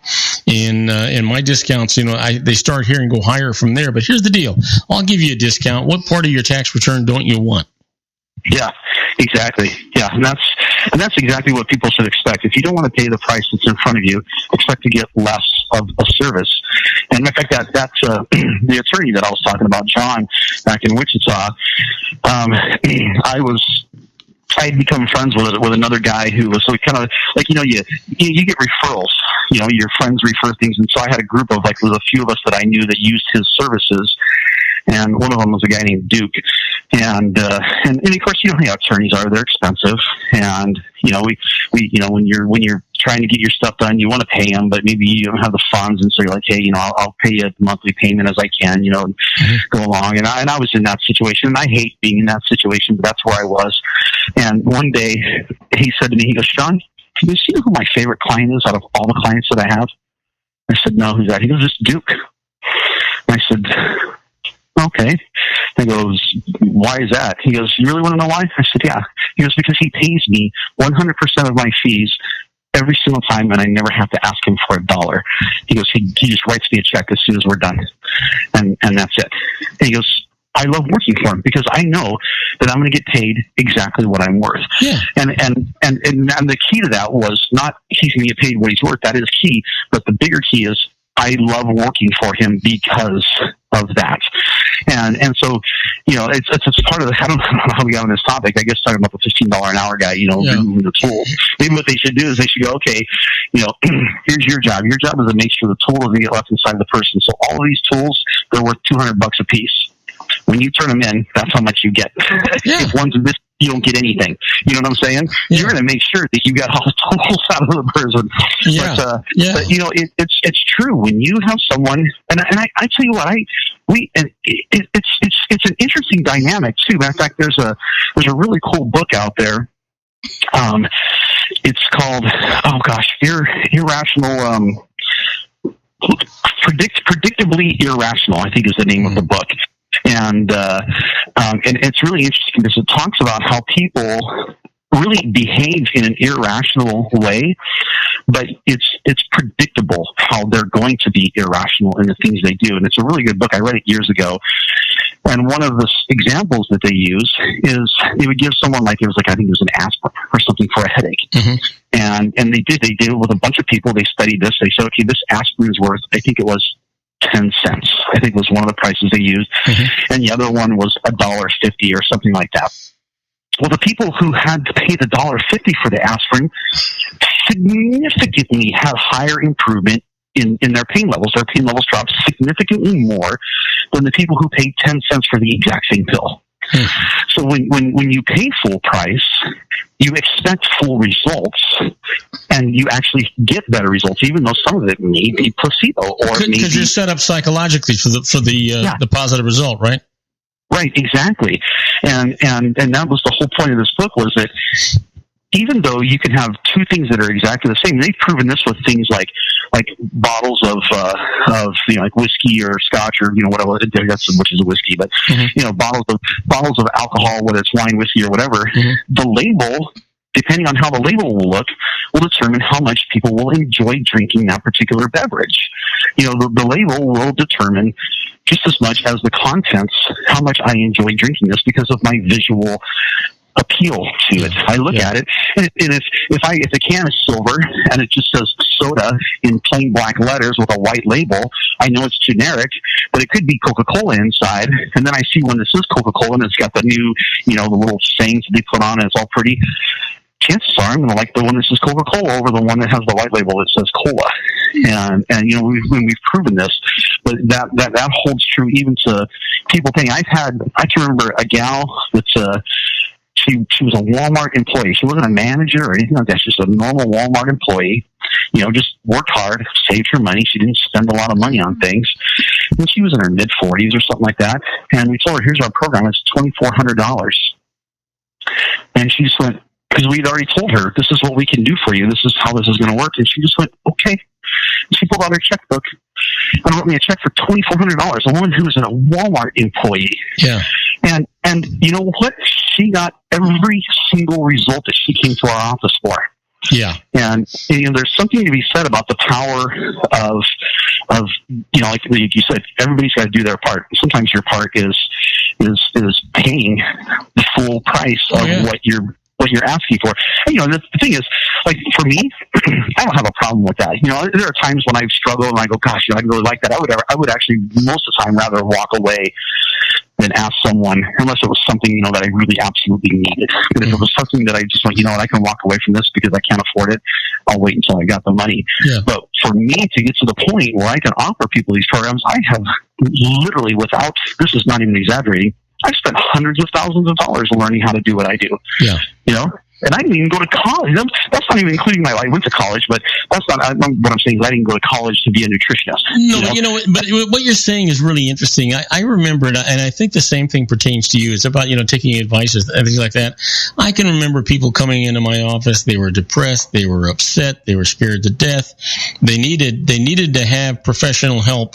And then when I sat down and I'm asking you what the problem is, they proceed to tell me how to help them. And I'd say to them, if you knew how to help yourself, you wouldn't be here.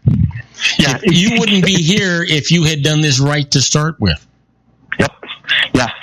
That's man. I tell you what, that is spot on. I get that all the time. People go, well, you know, I was thinking we could do, and I'm like, you know, or people will come up to me and they'll go, hey, Sean, I saw this program, you know, that you know, at whatever it does this. Do you know about that? Can you tell me, maybe look into it and tell them, like, I'm not your research assistant. I'm here to fix you. I found something that works. If you want to do the research and come to me and say, hey, I think this is why this is better, maybe I'll look at it, you know, and actually I would, but it's funny how people will do that. They go, well, I think I'd like to try this approach. Can you look into it? No, because that's not what I do. You know, I do this, and this is what I have to offer you, and I do this because I know it works, because I've seen it work every single time that the person follows through, you know, the client follows through, you know. But it is interesting how people will tell you how to, and I actually, if I ever go, like, even when I take my car in, I will give bare minimum information. You know, I won't go in and say, hey, you know what, I think it might be this, or I think it might be that. I'll just say, here's what it's doing. Can you check it out? And that's what people need to do with their bodies, because you can actually skew your practitioner's thought pattern. Matter of fact, that happened to my own father. He went in, hey, he had been doing a lot of yard work, you know, chopping up some trees and stuff, cutting limbs down, and had a really long weekend physical labor. And Monday morning woke up and had abdominal pain. Mm-hmm. And he went into the doc. He says, Doc, you know, I got this pain in my. Whenever someone says lower right abdominal pain, the first thing a doctor should think is appendix. Sure. You know. But then he proceeded to say, you know, gosh, I was out in the yard doing all this work, and, you know, I think I strained something, you know, I just, like, you know, and it probably broke the doctor's thought pattern. The doctor went, yeah, you know, you probably pulled something that makes sense, you know, considering what you did.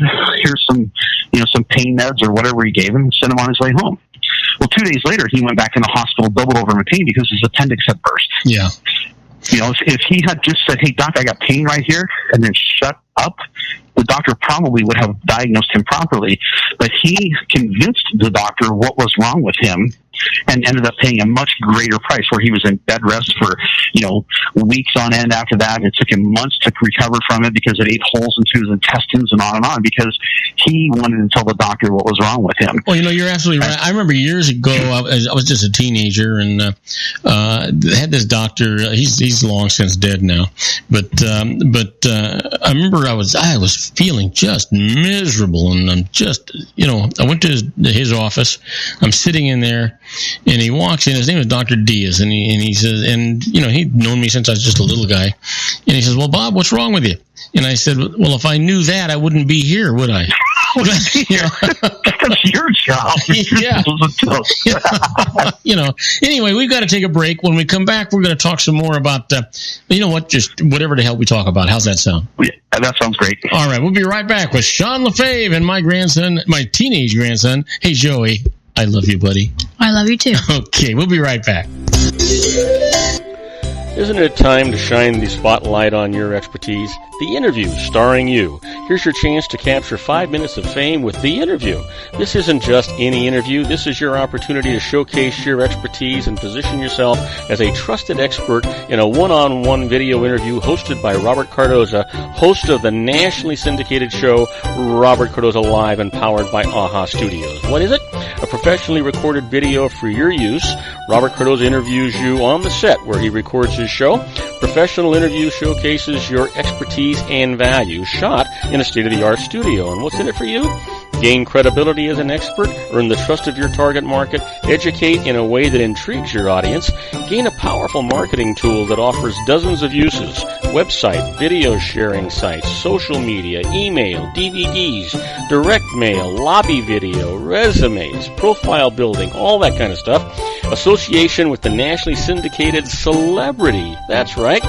And let's talk about AHA Studios. AHA is a strategic marketing firm that leverages the powerful and visual persuasion to help your business create powerful messages that connect with your target market. AHA ventures way beyond strategy, delivering the marketing collateral you need to start driving a new business through your doors. AHA has a full-service, in-house, state-of-the-art production studio to bring your messages to life using video. Discover how to make the interview work for you. Call 949-831-2222. That's 949-831-2222. AHA Image Studios, Incorporated. Dr. Stephen Tidwell, Gentle Family Dentistry in a caring, personalized environment. Here at Dr. Tidwell's office, we are dedicated to helping you keep your teeth healthy. We are a state-of-the-art dental practice that still believes in traditional values, such as excellent customer service and individual attention. We have a special welcoming offer for you for just $39, a complete exam, personal consultation, professional cleaning, and all necessary x-rays. That's a $266 value for $39. Dr. Tidwell has 2 convenient locations and experienced staff to provide you with professional care and personal attention that you deserve. Call today. Don't delay. A great smile another day. Call 909-944-7308. That's 909-944-7308 for Rancho Cucamonga or San Bernardino. Joel Saltzman is Dr. Wireless. He has turned his considerable expertise into consumer credit risk and wireless security into a highly specialized independent web-based consulting enterprise targeting consumer credit risk analysis and wireless transactional security and monitoring. He works as a wireless analyst, veteran independent agent, and consumer liaison for most wireless telecom carriers and equipment manufacturers. For more than 20 years, corporate and private clients and media audiences have counted on his unvarnished advice while weighing the technology, performance, and cost differences between Sprint, Nextel, AT&T, Verizon, and T-Mobile. Joel specializes in setting up mobile wireless hotspots to be used for disaster preparedness, business continuity, and mobile wireless merchant processing solutions. Call Dr. Wireless at 310-400-4900 or go to his webpage at drwireless.com. Again, call 310-400-4900 or his webpage at drwireless.com. You'll be glad you did. And now, back to our show. And I am Robert Cardoza. You're listening to Robert Cardoza live on the street at the intersection of business and politics. We're at 4:23 p.m. Pacific time, and it's going down. It's 86 degrees here in the heart of the Inland Empire in sunny Southern California. It's on its way to 57 degrees, and if you're listening to us on our globally syndicated network and you're in, let's say, Vienna, Austria, it's 84 degrees and partly cloudy. We just moved, Vienna. I was going to say they moved an entire city. I didn't know the countries could buy them. I'd like that. Hey, you know what? I'll give you $100 million for it. Sean, there is no limit to what I can do electronically. I move these countries around all the time. Well, can you move Spain? Can you get rid of I'm going to get rid of Nevada. Keep Arizona because I like them. Maybe get rid of Nevada and just move part of Spain there for me because I love the Spanish food. I love the Spanish lifestyle. Yeah. In fact, you can just pretty much start in Riverside all the way through the Mojave into Nevada. You can get rid of all of that. You know what? Except keep Death Valley. Put Death Valley somewhere in Spain, and then I love Death Valley. Joey and I were talking yesterday. It wasn't so much about the places that we'd like to move off the face of the earth, but we were talking about how much fun it would be to travel throughout the world and take these culinary lessons at different places for different cultures, and how great it would be. I mean, how much fun would that be if you like food, Yeah, Spain is right now the hotbed of culinary arts. They say that if you want to learn the best, it used to be Italy, and I think even France at one time was a great place to go. I mean, they still are. Don't get me wrong; they're all awesome. But they say Spain right now is the place to go if you want to learn to be just an amazing culinary artist, a chef. That's the place to go. I love Spain. Well, yeah, I do too. But you know what? Every country's got something that is unique and magnificent about it. And I'm not talking about just the geography. I'm talking about the food and the cultures, and I just love all of that. Hey, listen. Speaking of not food and cultures, but the Swiss Army, which I was surprised. I didn't know the Swiss had an army. I knew they had some Swiss guards, but they protected the Pope.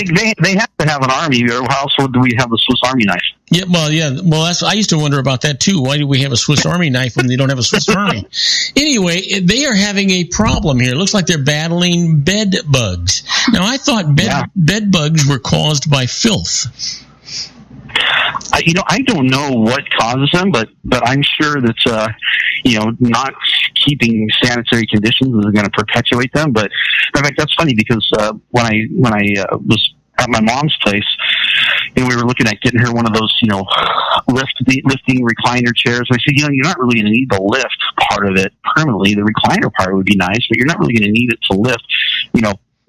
2 months from now, you're going to be recovered from your surgery. You'll be able to get in and out of the chair fine by yourself. You won't need the lift. And I said, why don't we look on Craigslist or something and see, there's got to be someone else who bought one and that they want to sell it because they're done with it now. You can get it for half price or something. And she said, no. She goes, this area is really bad for bed bugs, and I don't want to take the chance. And I thought, gosh, I wouldn't have even thought of that. Bed bugs is not something that I think about. But from what I understand, once you get them, they're hard to get rid of. Those little buggers they're persistent and pervasive.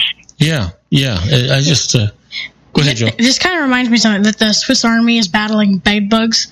Last September, I go to the Halloween horror thing at Universal Studios, and right when you walk in, there was a section that they call a scare zone that was themed off of what if bugs were human-sized and there was like a war going on between humans and bugs. So when I think of the Swiss Army battling bed bugs, that's kind of what I think of. I think of like giant men in bug costumes on stilts. And from the mouths of babes. Yep. Hey man, I just see. Well, that's right there. That just sums up what's wrong with the world. We listen to his. Why don't you and I have we have good imaginations? Why do we lose that in life? I was watching this. We lost our imaginations because ISIS is making it a reality. Yeah, that's true. They were. Yeah. They were. Although talking about an imagination, you saw the news today, right? All of these things that Hillary did wrong, and she's not going to be indicted. I just don't get that. They might as well just come out and say, you know what, we don't really care what she does. We're just not going to charge her with anything. They literally have come out and said, look, she had over 100 classified. She broke the law. They come out and basically they said she broke the law, but we're not going to press charges. So what happens now? Does David Petraeus get to go back into the service and get his pension back, and they back off the dishonorable discharge and all this stuff? Does he get his life back now? Yeah, he lost his career over a single email. Yeah. I don't think he forwarded. I think he just talked about it. He discussed. Maybe he forwarded them, he had a diary that he kept, and his girlfriend and him were in this hotel or motel, whatever it was. And let's back up for a second. His girlfriend, by the way, was an Army officer who had a top secret clearance. It wasn't like. Yeah, so she was someone who even was privileged to have this kind of information. Maybe didn't have the need to know, but certainly had the clearance to see it. Yeah, I mean, you know what? When Comey said that she had committed all of these indiscretions and done all this stuff, and they just let her off. I mean, I got to tell you, if you had done that, or if I had done that, or if Joey had done that, we'd never see daylight again. Yeah, so if I had done that while I was in the military, I would be in Leavenworth right now, for sure. No doubt. No doubt. Yeah, and we're supposed to believe that Bill Clinton and Loretta Lynch talked about their grandchildren for 30 minutes in a private meeting in a private airplane. Yeah, it's just I don't know if it's just taking me. I'm kind of slow, and it's taken me this many years to realize how corrupt our system is. But has it always been this bad? Well, you know what? No, I don't know. I suppose for the longest time we just didn't pay attention. Now we're paying attention, and it's still as bad as it ever was. We can't do anything about it because we are so complacent. We keep voting in the same people that are doing this to us. Yeah, exactly. People have gotten to the point where Republicans just straight down the line vote Republican, and Democrats straight down the line vote Democrat, and you're not fixing the problem. You're just voting for the people you're familiar. Again, people don't like change, so the system's screwed up, but it's not the guy I'm voting for. It's all those other people. It's like, no, you're the guy you vote for sucks too. The one thing I was curious about is Obama is now out campaigning, not just endorsing, but he's actually campaigning with Hillary Clinton for her bid for presidency. Mm-hmm. Is that normal too? Did the Bushes and Clinton and Reagan and those guys all do that with whoever they liked the most? Well, I don't remember. Don't you remember? Legislators didn't want George Bush to go on the campaign trail with them. He was not well thought of by his own party. Yeah, sure. At the end of his presidency, true. And so. What about Clinton and Reagan or? Well, Reagan actually did stuff for Gore, and and that kind of stuff. But you know what? And the other Bush was doing things for why can't I think of his name? Couldn't spell potato. What was it? Why can't I remember? Oh, Dan Quayle. Dan Quayle. Yeah. Dan Quayle. Yeah. And you know who I meant, right? You knew who I meant, right? I knew what you meant, but I couldn't think of his name all of a sudden. Yeah, Vice President Dan Quayle. But here's the deal: they have this prearranged deal about because the president's not going to fly around on some Cessna. He's going to be in Air Force One, and every stop the president makes, every location needs to have specialized communications equipment and security and all that stuff. Every stop costs $250,000. $250,000. So, do you think Hillary's going to be paying for this? I don't think so. And how about her share of Air Force One? You know what? This is crazy. You and I are paying for this stuff. Yeah, that's our tax dollars paying for her campaign. Yeah, exactly. Yeah, that's as much as after seeing this and they're saying we're not going to charge her with anything. Yeah. I'll be surprised if she's not the next president of the United States at this point. I think it's already been bought and paid for. Yeah, at this point. It's a foregone conclusion. You know what? When Loretta Lynch says, even before Comey comes out, that she's going to take the FBI's recommendation on what to do with Hillary Clinton, and then 2 days after that, he says she's guilty of all these things, but we're not going to recommend that she be prosecuted because it'd be a difficult case to try. Well, give me a break, would you? Yeah. I don't understand how this is difficult. You have proof of what she did. How is that difficult? And what did that investigation cost us?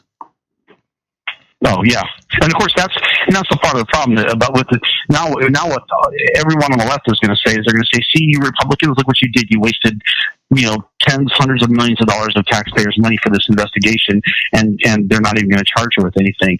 And I don't care if she's a Democrat, Republican, Independent. Well, yeah, but the Republicans didn't do that. The director of the FBI works for the President of the United States. That whole thing was done under a Democratic administration. Yeah, I know, but the rhetoric you hear over and over again is that this is the fault of the Republicans because they're just trying to destroy Hillary Clinton. I've never once heard anybody go, you know what, President Obama's wasting money. Never once have I ever heard that. I've always heard the Republicans are going for her and they're gunning at her and they're trying to take her down, and this is the only reason why she's still under investigation. Yeah. And exactly, you're right. It's not even their responsibility.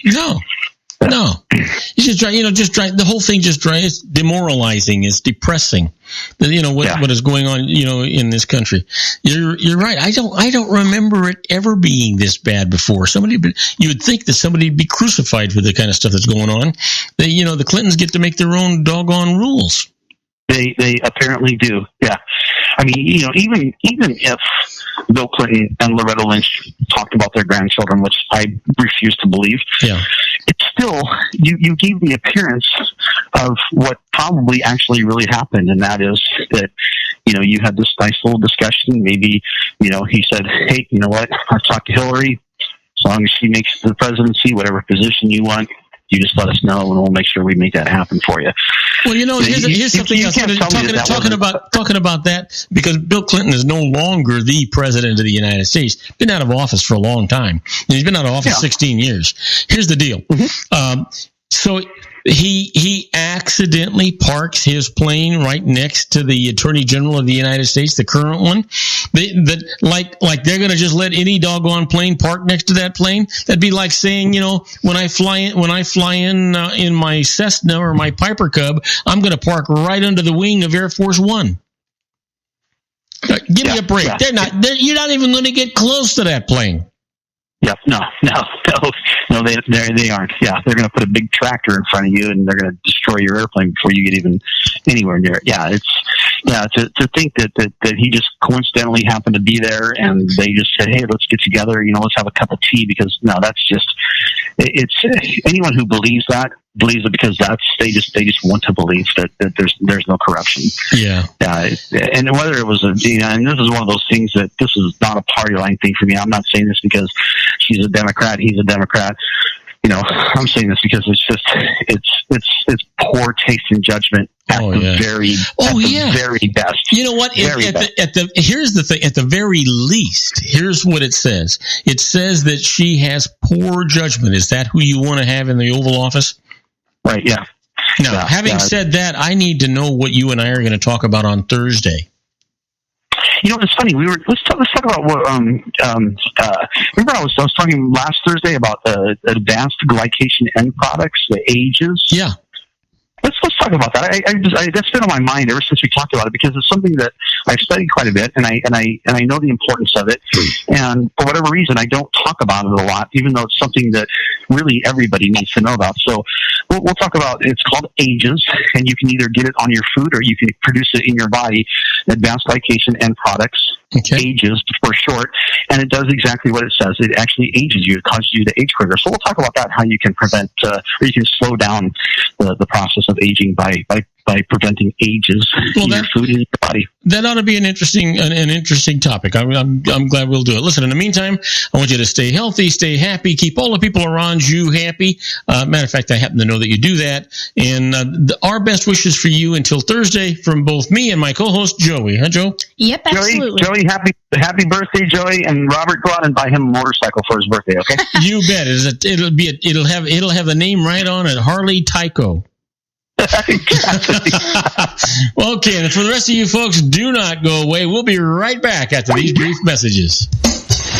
If you want to increase your client base and sales, then consider this, the Relationship Building Network at RBN. Given the current economic conditions and challenges, we all need to work smarter, make smarter decisions, invest our hard-earned dollars where it'll yield the best return for our investment. Many business professionals claim that the most effective networking group in Orange County is RBN. No other networking group or organization can offer what RBN offers. Make every year your best year. Join RBN and start reaping the benefits today. Nearly 3,000 businesses have joined RBN and experienced those benefits. Why join RBN? It's one group. It's one membership. It's no renewals. It's all through Orange County. RBN is a freestyle networking group. No mandatory attendance, no restrictions, no rules, and no penalties. Call them at 949-830-5776 or go to their website at rbninfo.com. That's 949-830-5776. If you've ever dreamed of having your own business to make your life secure, Water's Edge Wineries might be just the ticket. In 2004, their founder, Ken Leinberger, created the first winery franchise in California. It was a new concept with all of the functionality of a traditional winery, but without the vineyards. They purchased high-quality grape must from one of the largest winemaking companies in the world. Then they craft each wine carefully and bottle it right at their location. The winery was built to satisfy consumer demand for wine by the bottle and by the glass, but still kept the element of allowing customers to bottle their own custom vintage. Now, they're opening urban wineries across the United States under the brand Water's Edge Wineries. If you've ever dreamed of owning your own winery, it may be in reach right now through Water's Edge Wineries. Just give them a call at 909-468-9463, extension 700. That's Water's Edge Wineries, 909-468-9463. Have you ever found yourself caught between a rock and a hard place? The law offices of Blomberg, Benson, and Garrett might be just the answer for you. The attorneys of Blomberg, Benson, and Garrett have been serving the Inland Empire since 1989. They're dedicated to the aggressive litigation of civil, criminal, and real estate matters. Over the years, they have recovered tens of millions of dollars for their clients.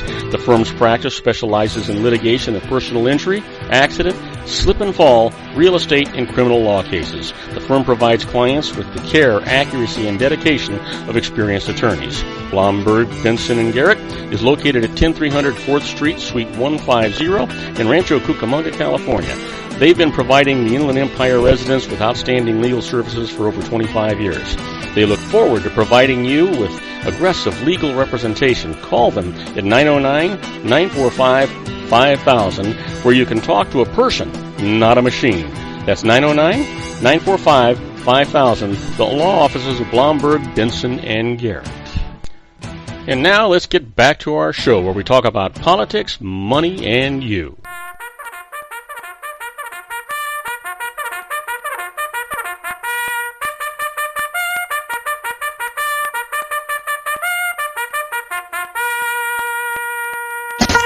And it's time to wake up. I'm Robert Cardoza. You're listening to Robert Cardoza Live on the street at the intersection of business and politics. I'm here with my teenage grandson, Joey, and he's co-hosting with me today. How we going so far, Joe? I think we're doing great. I think we're doing really well. You know, right, I'm going to try and save some time toward the end of the show. You and I can get into a discussion here. How's that sound? Sounds awesome. All right. Right now, though, I want to talk about the Harvard Business Tip of the Day. And the management tip today is what you look out for when hiring a remote candidate. You know what? Many organizations are skeptical of hiring employees who will work remotely. They think in-house personnel collaborate better with coworkers and are easier to manage. But there are benefits to having remote employees. Organizations can access larger candidate pools. Managers can create diverse teams, and employees can choose their ideal working locations. The key is to make sure that you hire the right remote worker by looking for the right things during the interview process. Now, ask the candidate how they successfully worked remotely in the past. Consider the individual's leadership style and how they project themselves. In order to make an impression from afar, they need to stand out in a crowd that can be an advocate for their ideas. It also is important to scrutinize the manager to whom they will report. Remote employees need someone who will advocate for them regardless of where they live. Well, you know, a lot to be said for it. I can remember when my career first got started, I was a remote employee, had an office in my home. My boss was 3,000 miles from where I lived, and it worked out quite well. But that's because he did his homework and he kept tabs on me, and I was a good employee too. Well, let's talk about the secret daily teaching for your life. And Joey, this is all about positive mental attitude. Absolutely. And you know what? You decide if you're going to be happy, sad, poor, or rich, if you're going to be a failure, if you're going to be a success. You decide if the people around you are going to be happy. It's really all up to you. Well, the lesson for today is make a list of some secret shifters to have up your sleeve. By secret shifters, I mean things that can change your feelings in a snap. It might be beautiful memories, future events, funny moments, nature, a person you love, like my grandson Joey, your favorite music. Then, if you find yourself angry or frustrated or not feeling good, turn to your secret shifters list and focus on one of them. Different things will shift you at different times, so if one doesn't work, go to another. It takes only a minute, or maybe two, of changing focus to shift yourself and shift your frequency. Keep it in mind. It's really up to you. It's about a positive mental attitude. Well, we all know what today is. Sure we do. We know that it's Tuesday. We know that it's July the 5th, and it is somebody's birthday.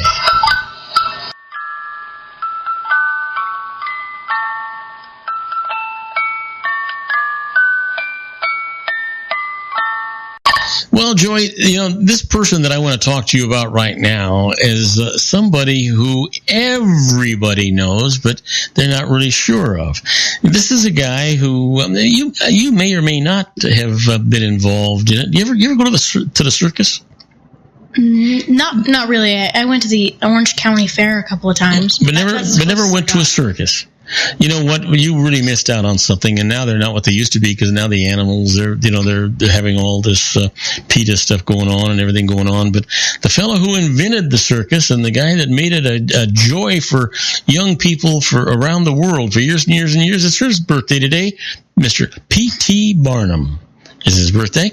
And here's somebody that you may or may not know. Born in 1958, a cartoonist and the author of the comic strip Calvin and Hobbes, the cartoon series. Happy birthday, Bill Watterson. And then finally, born in 1963, is a television, film, and stage actress, best known for her lead role in The Sopranos. Happy birthday, Edie Falco. You know who that is, Joe?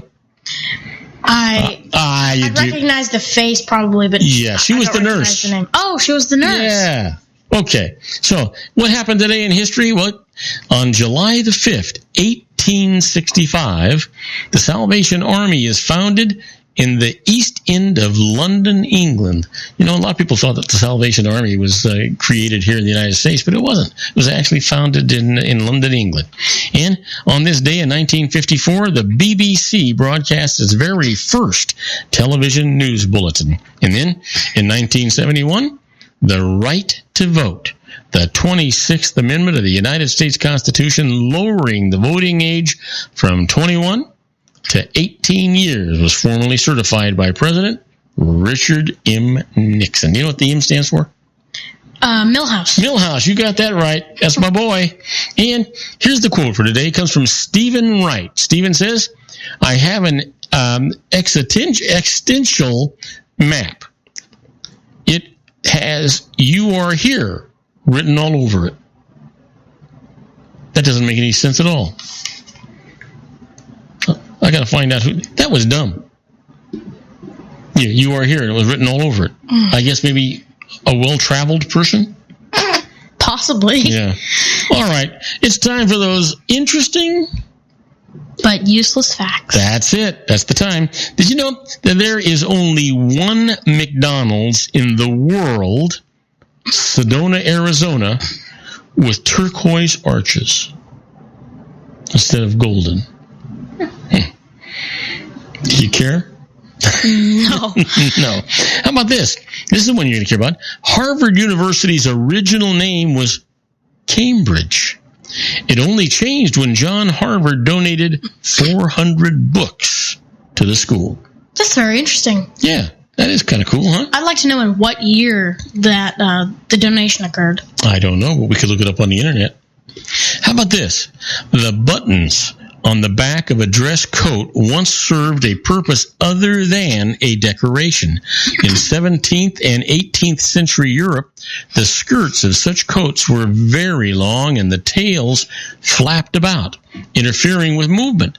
An ingenious gentleman had buttons sewn on the back so that when the wearer was in a hurry, he could simply button up his skirts.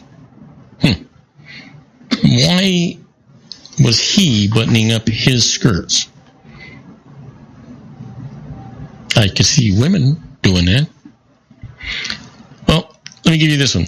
The letters J and K are not used if you spell out any number individually. Well, let me leave you with this one. If a man could run as fast for his size as an ant can, he could run as fast as a racehorse. That's kind of interesting. Don't you think? Yeah. Yeah, I think so too. Now, you folks, do not go away. When we come back, we're going to do our tribute to the late, great Paul Harvey and the rest of the story. And the story today is, well, madness in the air. Tell you all about it after these brief messages. Isn't it time to shine the spotlight on your expertise? The Interview, starring you. Here's your chance to capture 5 minutes of fame with The Interview. This isn't just any interview. This is your opportunity to showcase your expertise and position yourself as a trusted expert in a one-on-one video interview hosted by Robert Cardoza, host of the nationally syndicated show Robert Cardoza Live and powered by AHA Studios. What is it? A professionally recorded video for your use. Robert Cardoza interviews you on the set where he records his show. Professional interview showcases your expertise and value, shot in a state-of-the-art studio. And what's in it for you? Gain credibility as an expert, earn the trust of your target market, educate in a way that intrigues your audience, gain a powerful marketing tool that offers dozens of uses, website, video sharing sites, social media, email, DVDs, direct mail, lobby video, resumes, profile building, all that kind of stuff. Association with the nationally syndicated celebrity. That's right. And let's talk about AHA Studios. AHA is a strategic marketing firm that leverages the powerful and visual persuasion to help your business create powerful messages that connect with your target market. AHA ventures way beyond strategy, delivering the marketing collateral you need to start driving a new business through your doors. AHA has a full-service, in-house, state-of-the-art production studio to bring your messages to life using video. Discover how to make The Interview work for you. Call 949-831-2222. That's 949-831-2222. AHA Image Studios Incorporated. Dr. Stephen Tidwell, General Family Dentistry in a caring, personalized environment. Here at Dr. Tidwell's office, we are dedicated to helping you keep your teeth healthy. We are a state-of-the-art dental practice that still believes in traditional values, such as excellent customer service and individual attention.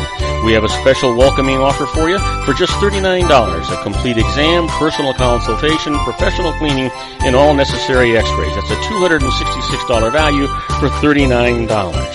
Dr. Tidwell has 2 convenient locations and experienced staff to provide you with professional care and personal attention that you deserve. Call today. Don't delay. A great smile another day. Call 909-944-7308. That's 909-944-7308 for Rancho Cucamonga or San Bernardino. Joel Saltzman is Dr. Wireless. He has turned his considerable expertise into consumer credit risk and wireless security into a highly specialized independent web-based consulting enterprise targeting consumer credit risk analysis and wireless transactional security and monitoring. He works as a wireless analyst, veteran independent agent, and consumer liaison for most wireless telecom carriers and equipment manufacturers. For more than 20 years, corporate and private clients and media audiences have counted on his unvarnished advice while weighing the technology, performance, and cost differences between Sprint, Nextel, AT&T, Verizon, and T-Mobile. Joel specializes in setting up mobile wireless hotspots to be used for disaster preparedness, business continuity, and mobile wireless merchant processing solutions. Call Dr. Wireless at 310-400-4900 or go to his webpage at drwireless.com. Again, call 310-400-4900 or his webpage at drwireless.com. You'll be glad you did. And now, back to our show.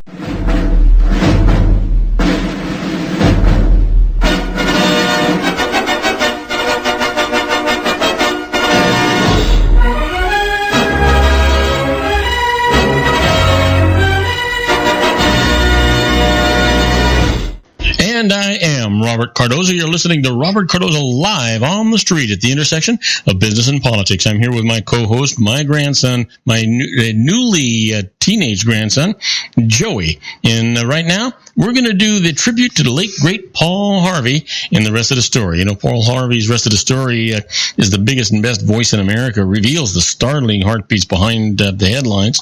Paul Harvey, one of America's favorite radio and TV commentators. He's heard in over 775 ABC radio stations and over 400 foreign stations. Seen on 110 television stations, read in 300 newspapers, recipient of numerous awards and honors, including 9 honorary degrees.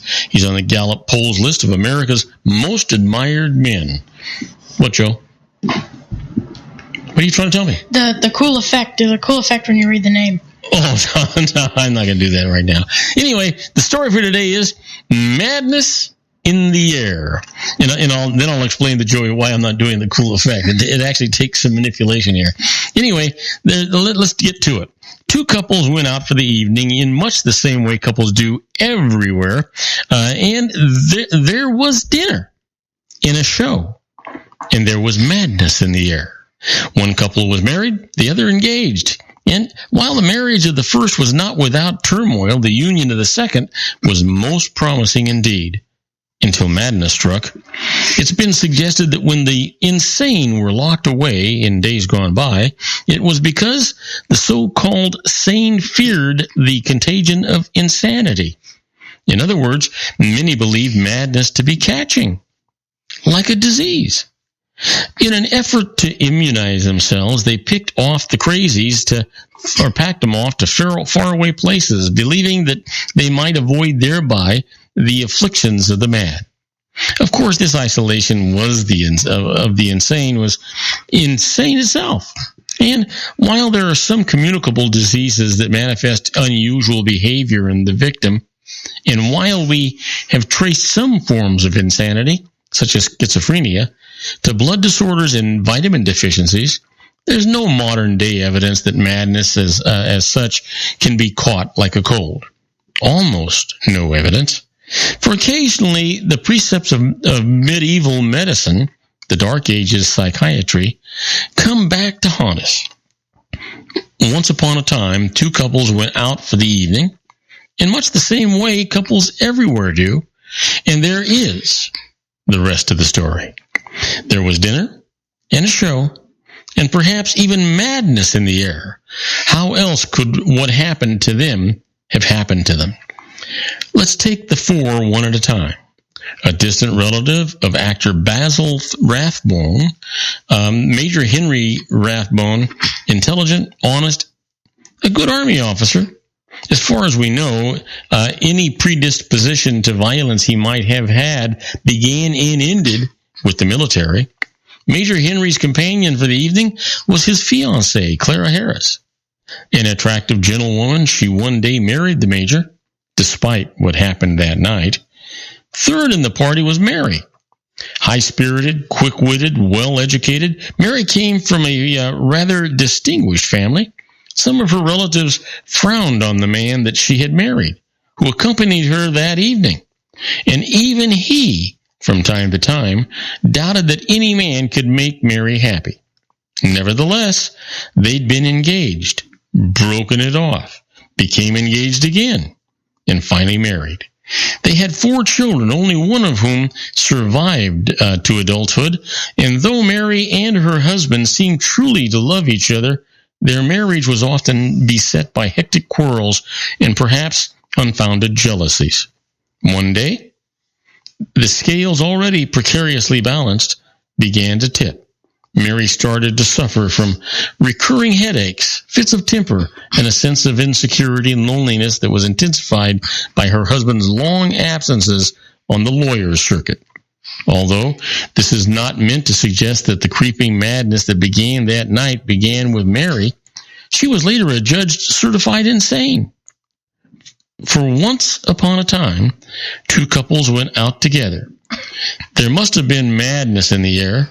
Major Henry eventually married Clara, and shortly thereafter, in a fit of inexplicable rage, murdered her.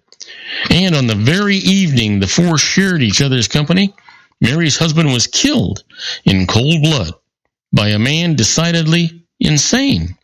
And that man, days later, was gunned down by another, who also went mad. If the chain remains unbroken, what you've heard is all that we know. And if there was madness in the air that night, perhaps it lingers still. For 2 couples went out together that night in Washington, D.C. in 1865. There was dinner and a show at Ford's Theater. And now you know the rest of the story. The second you said the wife of Major Rathbone, I knew what it was. You did? Yeah, I was like, this is the story of Lincoln's assassination. Yep, it sure was. You caught it, but it was kind of at the end, right? In the middle? Yeah. When you introduced the first characters. Yeah. This is... Aren't these great stories? Yeah. Yeah, absolutely. Well, you know what, Joe, we've got to wrap this thing up. What'd you think about the show today? I thought it was great. Yeah. It was a great show. Yeah, it turned out to be a good show. Tomorrow's going to be a good show, too. You'll be with me again tomorrow, right? Yeah, most likely, yes. Absolutely. Well, on my next show, I'm talking about summertime home and travel tax breaks. And then Joel Saltzman, Joey, and I will be here. We'll be talking about new wireless phone technology. I'm going to continue our tribute to the late, great Paul Harvey and the rest of the story. So don't forget to tell all your friends about my show here on the RLC Broadcasting Network. That's our show for today. Beginning today, treat everyone you meet as if they were going to be dead by midnight. Extend them all the care, kindness, and understanding that you can muster. Your life will never be the same again.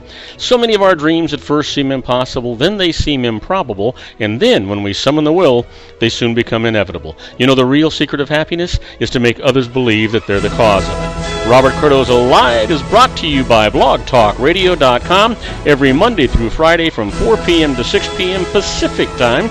Now, go out and make it a great day. Your host has been Robert Cardoza, the technical advisor, Matchstick Digital, and your executive producer, also Robert Cardoza.